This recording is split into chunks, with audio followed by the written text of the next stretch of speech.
আসসালামু আলাইকুম প্রিয় শিক্ষার্থীরা। আজকে আমরা ফিজিক্স 2 এর আলোর প্রতিসরণ নিয়ে আলোচনা করব। আলোর প্রতিসরণ একটা খুব গুরুত্বপূর্ণ একটা অধ্যায়। এখান থেকে আমার অতি সংক্ষিপ্ত সংক্ষিপ্ত রচনামূলক এবং একটা দুটো প্রমাণও আসবে। প্রমাণের সাথে গাণিতিক সমস্যাও আসবে। অর্থাৎ যে আমার যে কয়েকটা অধ্যায় পাস পড়লে আমরা পাস করতে পারবো, তার মধ্যে একটা অধ্যায় হচ্ছে আলোর প্রতিসরণ। আলোর প্রতিফলন খুব গুরুত্বপূর্ণ ছিল। আমি গত ক্লাসে তোমাদের আলোর প্রতিফলনের কিছু ম্যাথমেটিক্যাল টার্ম কমপ্লিট করছি। আজকে আমরা আলোর প্রতিসরণ নিয়ে আলোচনা করব। আলোর প্রতিসরণের একটা উদাহরণ দিচ্ছি। মনে করো এই জায়গাটা হচ্ছে ঘন মাধ্যম অর্থাৎ পানি, উপরে হচ্ছে হালকা মাধ্যম বায়ু। আমি যেটা উলম্ব আঁকি, এটা বায়ু, ইয়াস, এটা হচ্ছে পানি, গণমাধ্যম, ডব্লিউটি ওয়াটার। হ্যাঁ, তাহলে আলো আলো প্রতিফলনে আমরা শিখেছি কি, আলো কোন একটা মাধ্যম থেকে এসে সেটি আবার একই মাধ্যমে ফিরে গেছে, কোন মাধ্যমে বাধাপ্রাপ্ত হয়ে সেটি আবার একই মাধ্যমে কি করছে, ফিরে গেছে। তবে এই ক্ষেত্রে সেটা না, এক্ষেত্রে আলো কোন একটা মাধ্যম থেকে এসে সে আবার দ্বিতীয় মাধ্যমে ভেদ করে আসবে। এখানে একটা প্রবলেম হচ্ছে, এখানে একটা প্রবলেম হচ্ছে কি, আলোটা যখন ডুবছে একটা বায়ু মাধ্যম অর্থাৎ শূন্য মাধ্যম, একটা হচ্ছে হালকা পানি বা ঘন মাধ্যম। আলোর এই যে একটা কোণ এখানে উৎপন্ন হবে, এই কোণটা আর এই কোণটার মধ্যে একটা পার্থক্য সৃষ্টি হবে। হ্যাঁ, এই কোণটা যত বড় হবে এই কোণটা কিন্তু তার সাথে ছোট হবে, যেহেতু আলোটা কি হবে, বাধা প্রাপ্ত হবে। বাধা প্রাপ্ত হওয়ার পর একটু এটা এই জায়গায় চলে আসবে। কেমন? তাহলে বলছে কি, দুটি স্বচ্ছ মাধ্যমের বিভেদ তলে তির্যকভাবে আপতিত রশ্মির তার গতিপথের দিক পরিবর্তন করাকে আলোর প্রতিসরণ বলে। অর্থাৎ গতিপথ সে এভাবে এভাবে যেত, সে বাধাপ্রাপ্ত হয়ে হয় এদিকে চলে যাবে, নতুবা এদিকে কাছে চলে আসবে। এই একটা ঘটনা ঘটতে থাকবে। কেমন? তাহলে আহ সংকট কোণ, একটা সংকট কোণ উৎপন্ন হবে। তাহলে আমাকে সংকট কোণ সেটা কি জানতে হবে।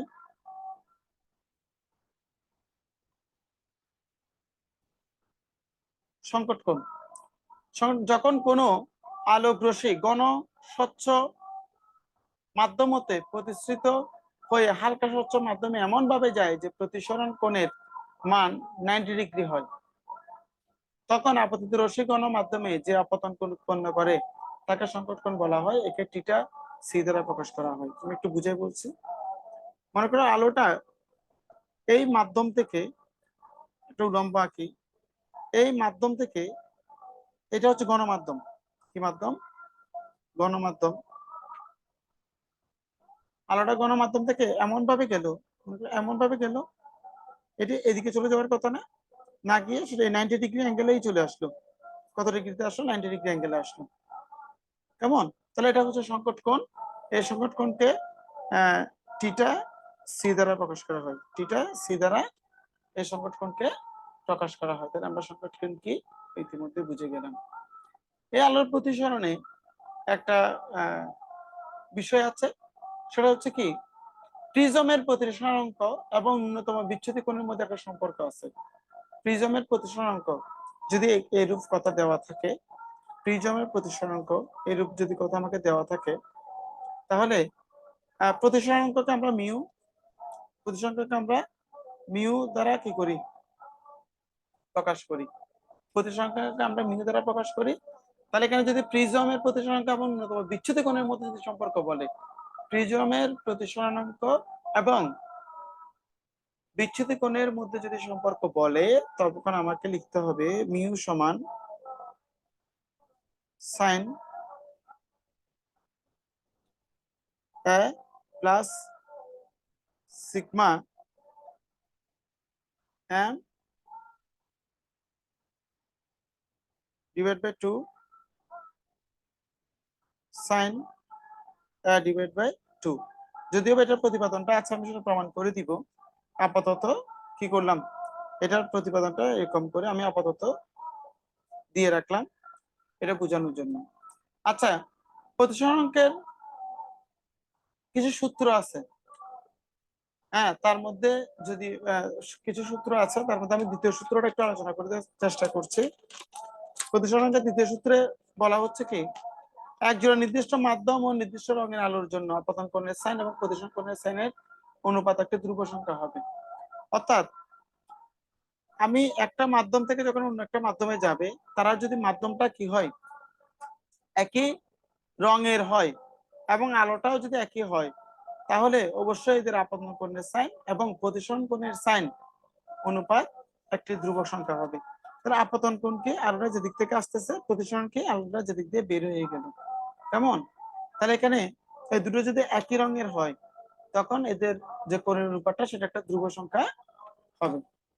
আচ্ছা, তাহলে প্রিয় শিক্ষার্থীরা, আমরা প্রতিসরণ কি, প্রতিসরণ কোণের একটা ধারণা আমরা পেলাম। এবার আমাদের আসতে পারে প্রতিসরণের সূত্রটির বর্ণনা।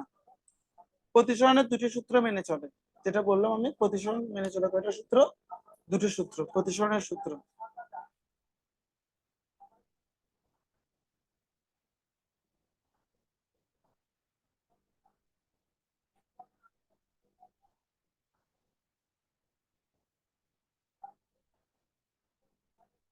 প্রতিসরণের সূত্র, তাহলে আমরা মূলত প্রতিসরণের আমরা দুটো সূত্র আমরা দেখতে পাই। প্রতিসরণের দুটো সূত্রগুলো হচ্ছে কি কি?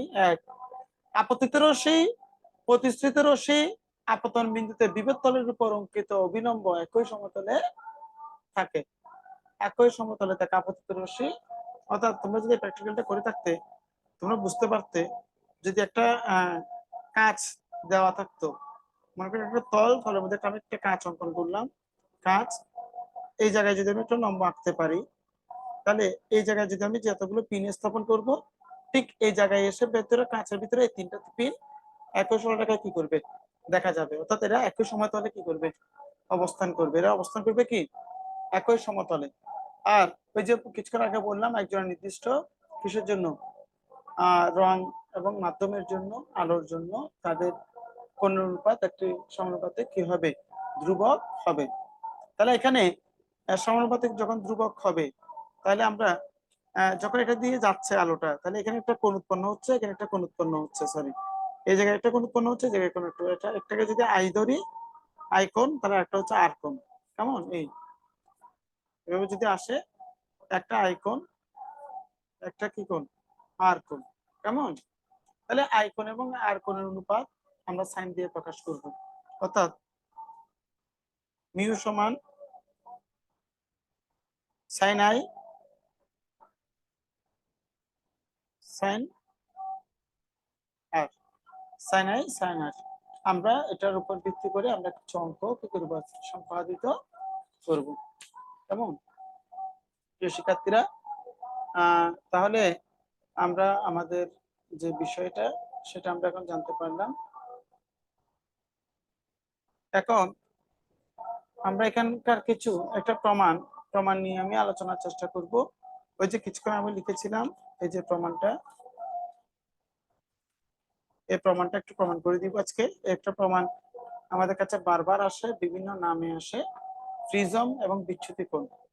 হ্যাঁ, প্রিজমের উপাদানের প্রতিসরণ কোণ নির্ণয় করো, যেখানে প্রত্যেকটা আলাদা আলাদা কি করবে, তাদের নাম প্রকাশ করবে। তাহলে আমি আজকে তোমাদের ওইটা কি করে দেওয়ার চেষ্টা করছি, এই প্রমাণটা করে দেওয়ার চেষ্টা করছি। তাহলে এই প্রমাণটা করার জন্য আমি কি বলছিলাম, আমি একটা আলাদা পৃষ্ঠায় লেখার চেষ্টা করছি। আমি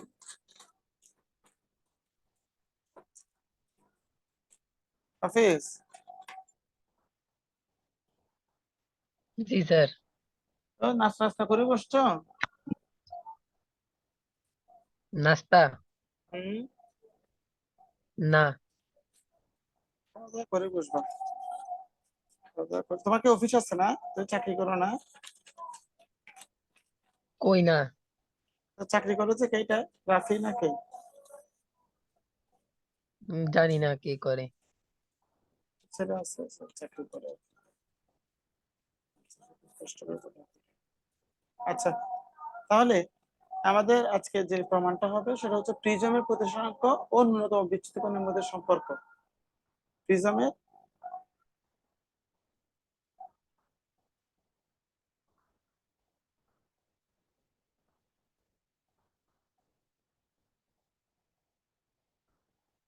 স্বরাঙ্ক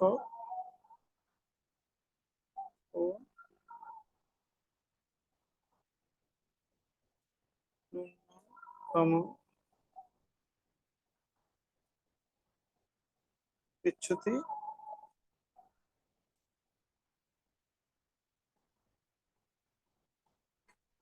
কোণের মধ্যে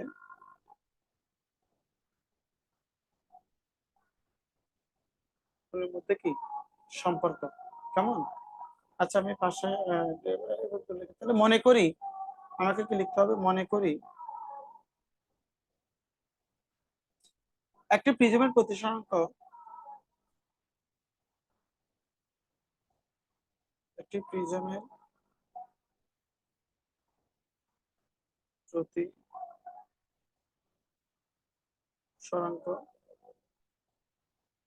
একটি প্রিজমের প্রতিসরাঙ্ককে আমরা প্রতিসরাঙ্ককে আমরা মিউ দিয়ে কি করি? প্রকাশ করি। কেমন? তা স্নেলের দ্বিতীয় সূত্র অনুসারে লেখা যায়। স্নেল কিছুক্ষণ আগে আমরা প্রতিসরাঙ্কের একটা যে সূত্র লিখেছি, এটা স্নেল এর দ্বিতীয় সূত্র বলা হয়। কেমন? তাহলে স্নেল এর দ্বিতীয় সূত্র অনুসারে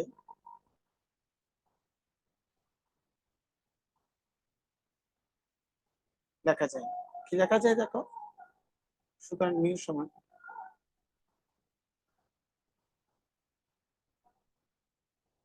সাইন আই সাইন আর।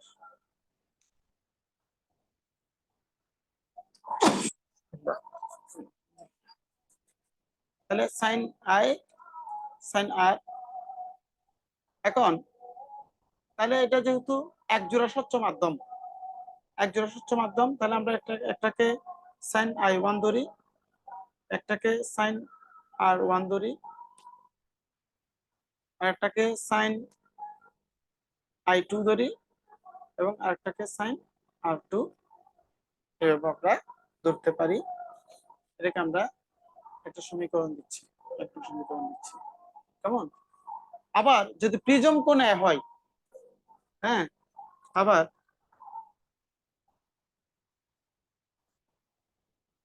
যদি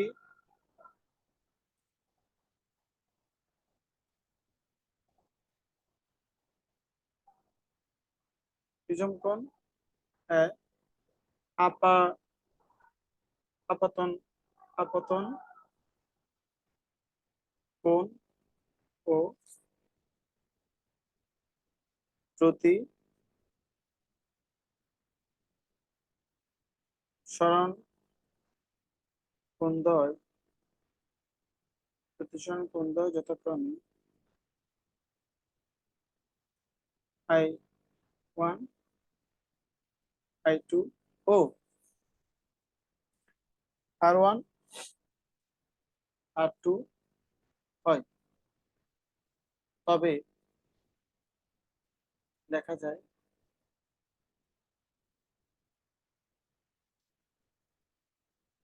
সিগমা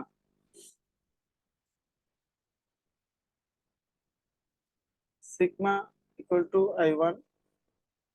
এটা কিন্তু অঙ্ক হবে, তোমরা এটা একটু ভালো করে দেখে নিবা। এটা দিয়ে অঙ্ক হবে আই টু মাইনাস এ, এবং এটা হচ্ছে সূত্র অনুসারে। কেমন?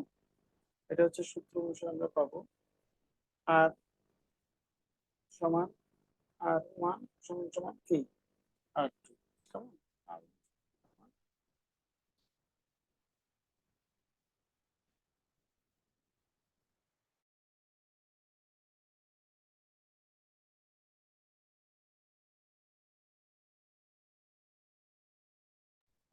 আচ্ছা, আর টু ভাবে লেখা যায়। তাহলে আমরা আহ, এই বিষয়টা আমরা এর আগের একটা বিষয় থেকে পাই, বা আমরা আমরা জানি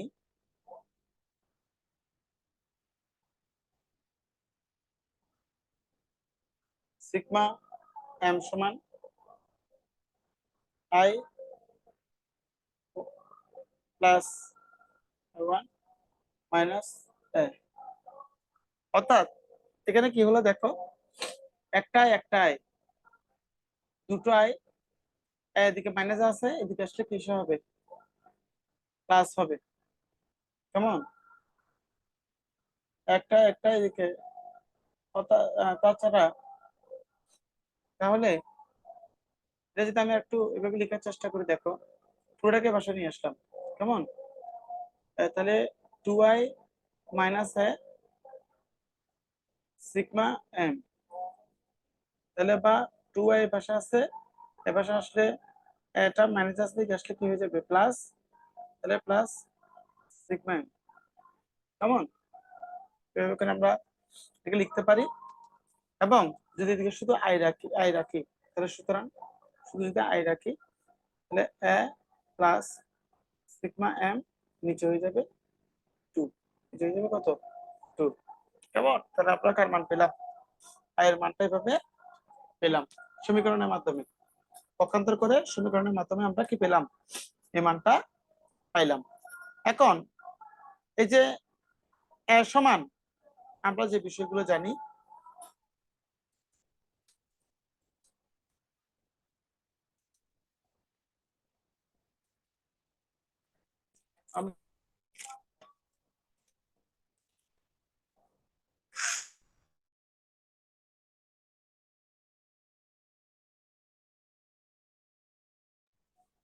এবং আমাদের এ সমান R1 প্লাস R2 সমান, তাহলে একটার মিলে কয়টা হয়, তাহলে আর প্লাস আর সমান সমান কি হয়, 2r হয়। এখন এই 2r, তাহলে সুতরাং বা সমান 2r, এভাবে যদি আমি 2r কে পাশে আনি, একে পাশে দেই, তাহলে সুতরাং আর সমান বাই 2, বাই কত, 2।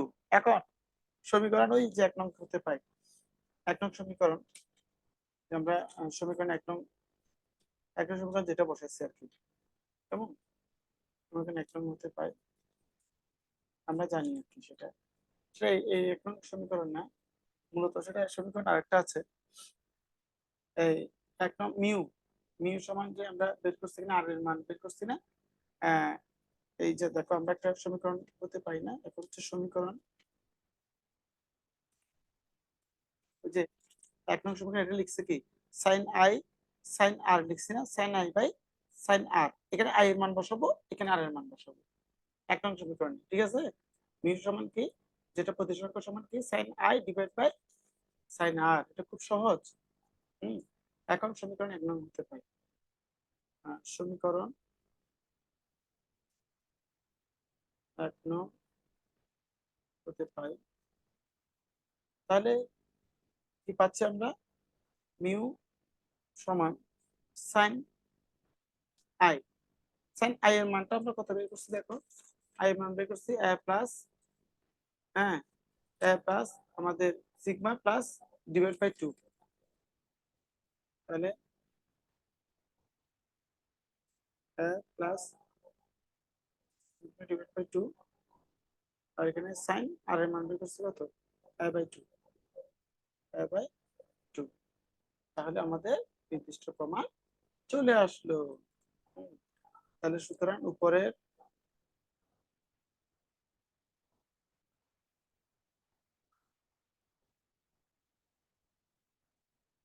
সমীকরণ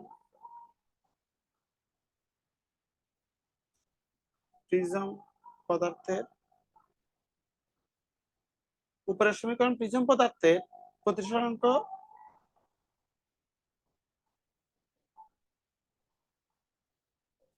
প্রতিসরাঙ্ক এবং ন্যূনতম বিচ্যুতির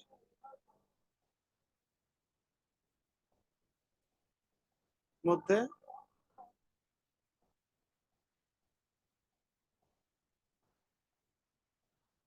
সম্পর্ক স্থাপন করে। সম্পর্ক স্থাপন করে।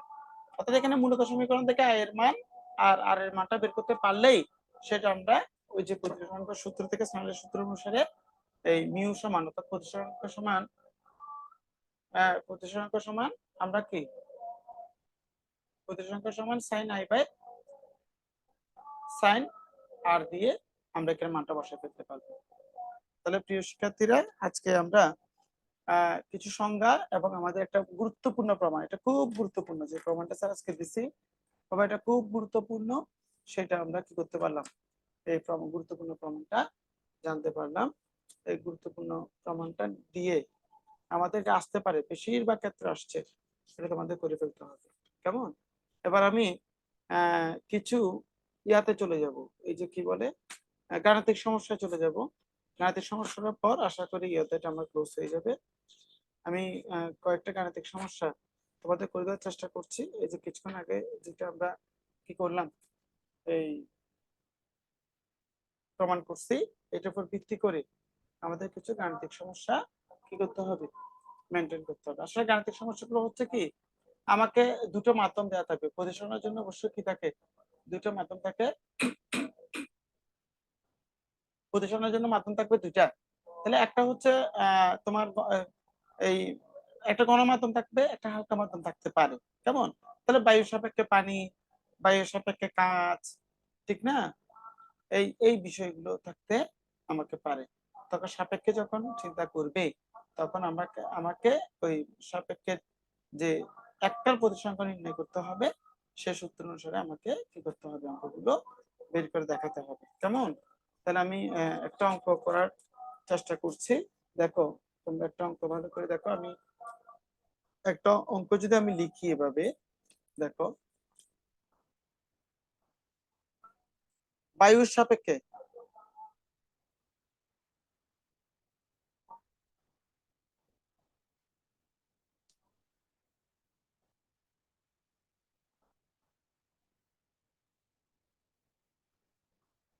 বায়ুর সাপেক্ষে পানি ও কাঁচের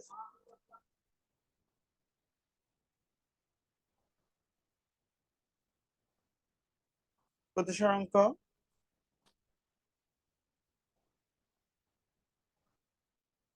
যথাক্রমে 1.33 ও 1.50 হলে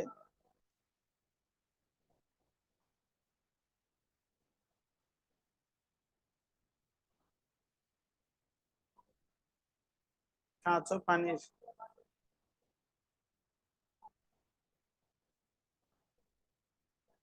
মধ্যকার সংকট কোণ,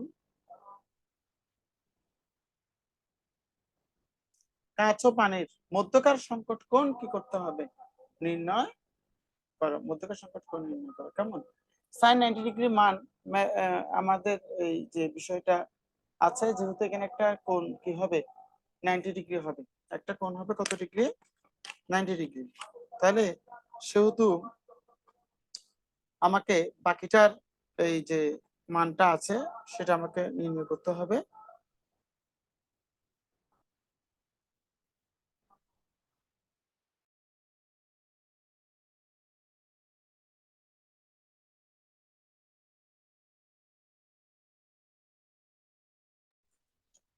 যেহেতু সংকট কোণ বলছে, আমাদের একটা মনে রাখতে হবে কি, যেহেতু সংকট কোণ বলছে, সেহেতু কিন্তু একটা ডিগ্রি মান হবে 90 ডিগ্রি। কারণ সাইন 90 ডিগ্রির মান হচ্ছে 1, তাহলে একটা মান হবে 1।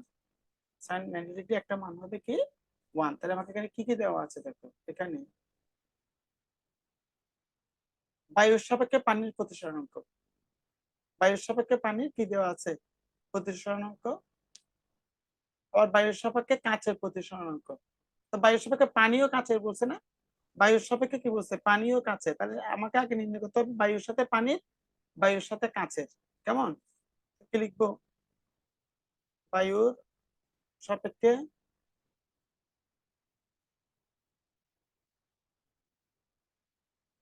সাপেক্ষে পানির যেটা প্রতিসরাঙ্ক, তাহলে বায়ু হচ্ছে এয়ার, মিউ পানি হচ্ছে ওয়াটার, তাহলে সমান 1.33। 1 পয়েন্ট কত? 33, 1.33। তদ্রুপ বায়ু ও কাঁচ, বায়ু ও কাঁচ বা বায়ুর সাপেক্ষে কাঁচ, তাহলে এর বায়ু হচ্ছে এয়ার, কাঁচ হচ্ছে গ্লাস, সেজন্য আমরা এটাকে জি দিতে পারি। গ্লাস সমান হচ্ছে 1.5। তাহলে বায়ুর সাপেক্ষে পানি, বায়ুর সাপেক্ষে গ্লাস আমরা কি করলাম? পেয়ে গেলাম। কেমন? তাহলে এখন আমরা জানি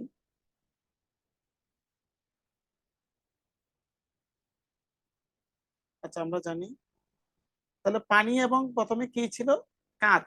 পানি এবং কাঁচ, তাহলে ওয়াটার ডিভাইড বাই গ্লাস সমান 1/sin থিটা সি। এখানে সংকট কোণটা থিটা সি দ্বারা প্রকাশ করেছি, আমি প্রথমেই বলেছিলাম থিটা সি। তবে এটা 1 হলো কি জন্য? 90 ডিগ্রির মান হচ্ছে 1। যেকোনো একটা কিছুর সাপেক্ষে কি হবে? গণমাধ্যমের সাপেক্ষে একটা হালকা মাধ্যম, সেটা সবসময় 90 ডিগ্রি হবে। sin 90 ডিগ্রির মান হচ্ছে কত ডিগ্রি? কত? 1। কেমন? sin 90 ডিগ্রির মান কত?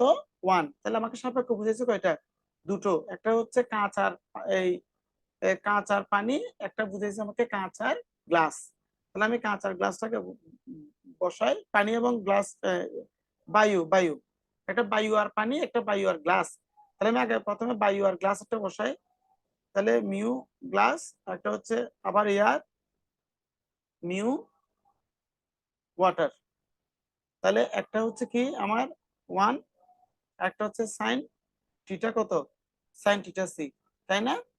তাহলে এখন আমাকে সাইন থিটা সি এর মান নির্ণয় করতে হবে। যদি আমি কোনাকুনি গুণ করি, এটাই পাশে চলে আসবে, এটার দিকে চলে আসবে, এটার দিকে চলে আসবে না? আচ্ছা, তাহলে সাইন থিটাকে যদি আমি পাশে লিখি, আচ্ছা কোন সাইন থিটা সি, তাহলে এই পাশে কিন্তু এটা চলে আসবে। ওয়াটারটা কোথায় চলে আসবে? উপরে চলে আসবে না? ওয়াটারটা উপরে চলে আসবে। হ্যাঁ, মিউ ওয়াটার ডব্লিউ, আবার বায়ুর সাপেক্ষে কিসের? কাচের। এবার মানটা আমরা বসাই দিই। প্রথম মানটা পাচ্ছি 1.33, দ্বিতীয় মানটা পাচ্ছি 1.50।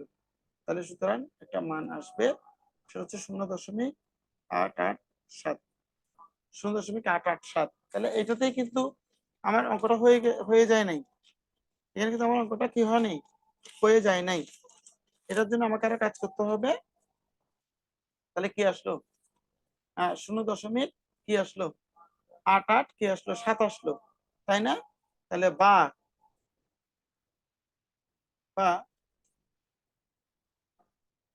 থিটা সি সমান সাইন ইনভার্স 1, অর্থাৎ এর নিচে ছিল সাইন ইনভার্স 1 0.887।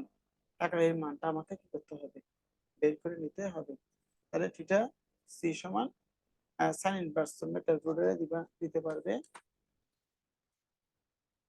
এই সাইন ইনভার্স 1, যদি বন্ধনী কত? 0.887, এই যে মানটা চলে আসছে 62.49।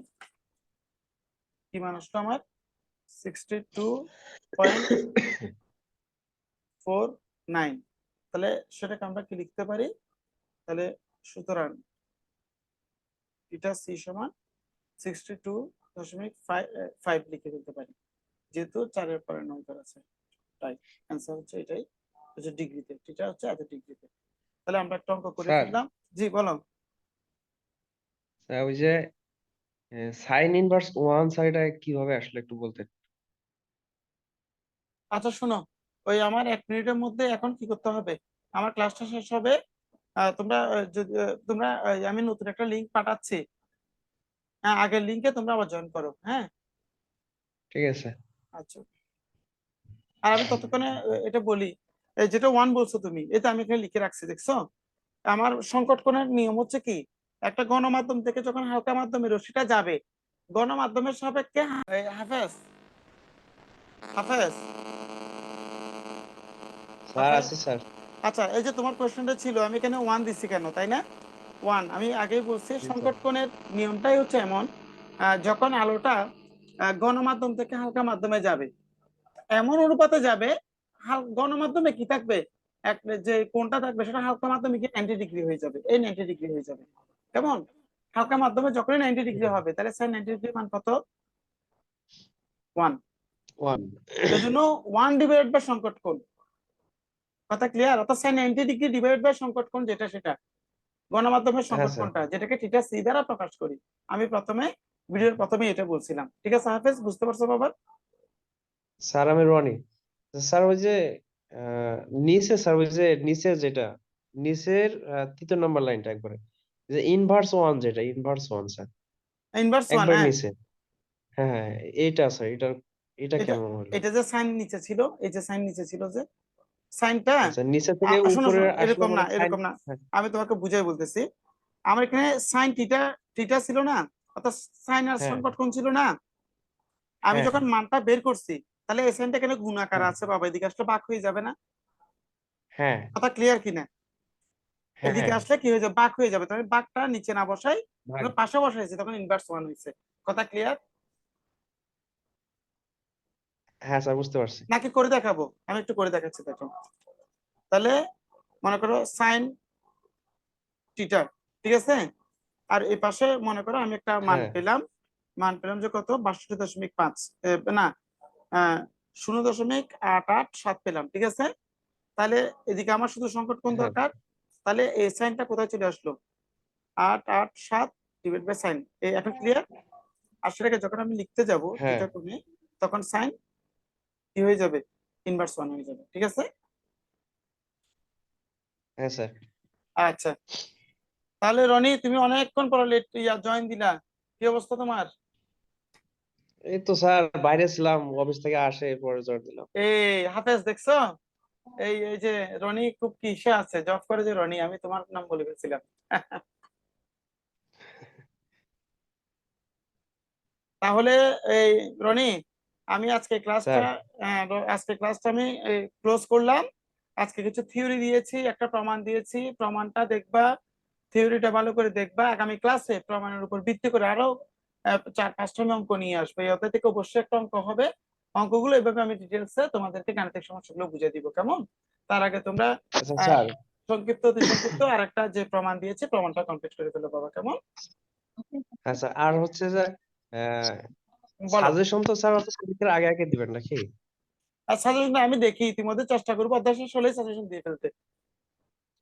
স্যার তাহলে পরীক্ষার জন্য আমরা টোটাল কয়টা অধ্যায় পড়বো বা কেমন কি আচ্ছা, পরীক্ষার জন্য যে এগুলো? কোন কোন অধ্যায়, আমি সর্বোচ্চ 5টা থেকে 6টা অধ্যায় সিলেক্ট করে দিব, ঠিক আছে, সর্বোচ্চ। আচ্ছা বাকিগুলা স্যার দেখবা, 5, 6, 9 এগুলা থেকে তো কোনো প্রশ্নই আসে না। ওই আর কি, এগুলো বাদ দিব। তো বাদ দিয়ে তোমাদেরকে সর্বোচ্চ এই 5টা অথবা 6টা অধ্যায় আমি সিলেক্ট করে দিব, যেগুলো একদম মুখস্থ মুখস্থ করে ফেলবা, সবগুলো দেখবা। আর বাকিগুলাতে একটু সংক্ষিপ্ত সংক্ষিপ্তের জন্য দেখবা, ঠিক আছে। ঠিক আছে স্যার। তাহলে ইনশাল্লাহ পাশ আসবে আমাদের। Okay sir. ঠিক আছে বাবা, তাহলে তোমাদের জন্য অনেক অনেক শুভকামনা রইলো। তোমাদের সুস্বাস্থ্য ও দীর্ঘায়ু কামনা করছি। আসসালামু আলাইকুম। ওয়ালাইকুম আসসালাম।